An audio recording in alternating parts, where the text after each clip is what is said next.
Guess what? I don't believe in bad parents. But did you know that your parenting style can influence your child's friends, their future partners, their GPA, and even their weight? Come learn more.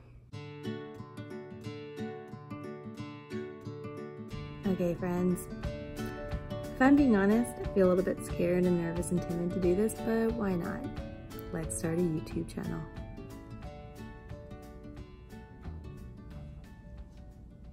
Hi friends, welcome back. If you're new here, I'm Megan, your YouTube parenting coach on demand. And today we're gonna be taking a look at and unpacking the 4 main parenting styles. Have you ever found yourself in the playground or in a friends group and think she's doing something totally different than what I would do? Or maybe you've heard someone say, well, this is what you should be doing. And it's like this feeling of like, what? Well, chances are it's just because they see things through a different perspective and a different lens.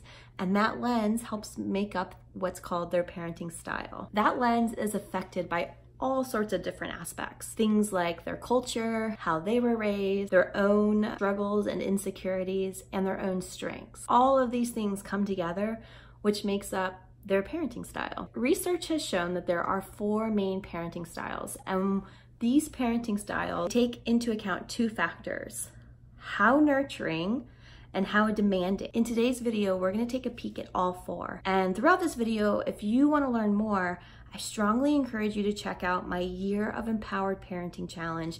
I'll put it in the description box below. This is a self-paced 5-day challenge that has videos and exercises that help work through creating the gentle mindset shift. Okay, enough gabbing. Let's get into it. The 4 main parenting styles. All right, style number 1, the neglectful parent. This, again, going back, I don't believe that there are bad parents. I just feel like there are parents who are using ineffective tools. And a neglectful parent is a parent who is not around. On the scale, they land on the not demanding and not nurturing because they're not around. These are the parents who maybe they don't know their children's friends, they don't know their children's teachers, they don't care what their children eat for dinner. They're just maybe so overwhelmed with their own life that having children just is too much. It puts them over the threshold. And so they just choose not to attend to tasks. I'm sure if you're watching this video, you're not a neglectful parent. But if you are and you want some help, please feel free to reach out because, again, I don't believe that there are bad parents. Style number 2 is the permissive style. This on the range falls into super nurturing, but not demanding. This is the type of parent who wants to give, and has all of the love to share, but doesn't feel comfortable allowing their children to feel disappointment or be accountable to their actions or choices. And what ends up happening here is that it's like a waterfall. It becomes like so nebulous that the children don't really know where the limits are. And so they're just constantly testing.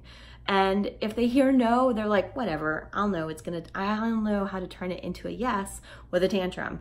And what ends up happening is that that's what they learn, is that they don't have to listen to limits. They don't have to listen to boundaries because they can just throw a tantrum and get what they want.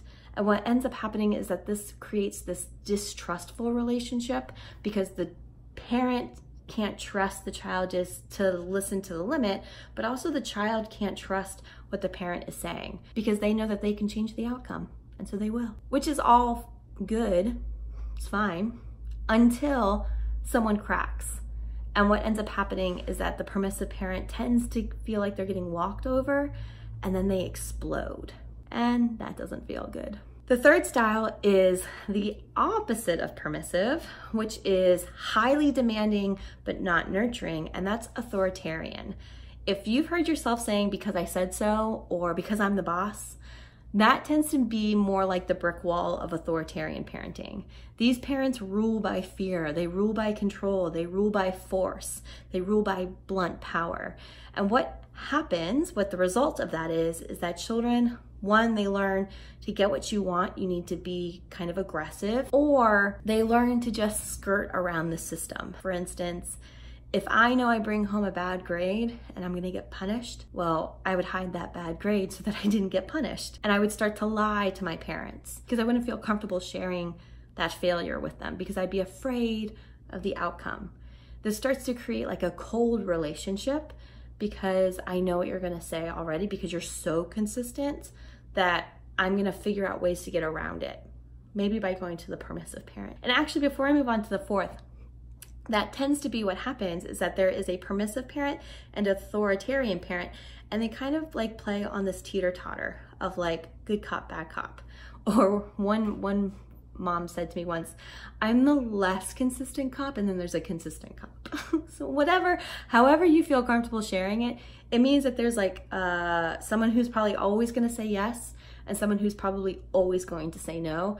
And if you know that, your kids know that. So let's get down to the fourth style, which is authoritarian style. This is the healthy blend of both. Like when I say that teeter-totter, this is the teeter-totter that's balancing.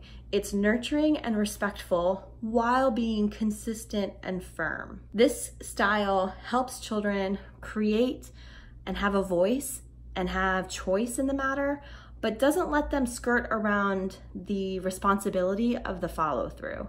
It's where when we make a request of our children, they know that we mean business and we mean what we say, but we're also going to do it in a respectful way.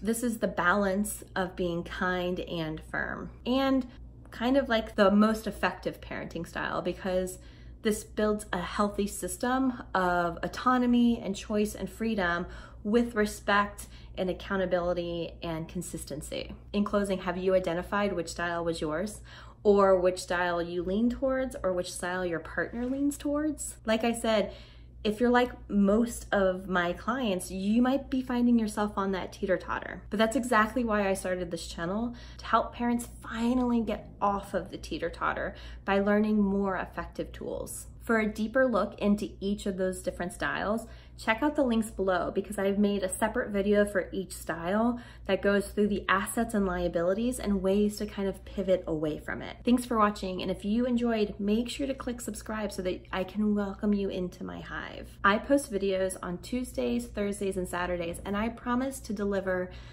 to the best of my abilities the most effective tools to help you build your kind family. Bye, friends.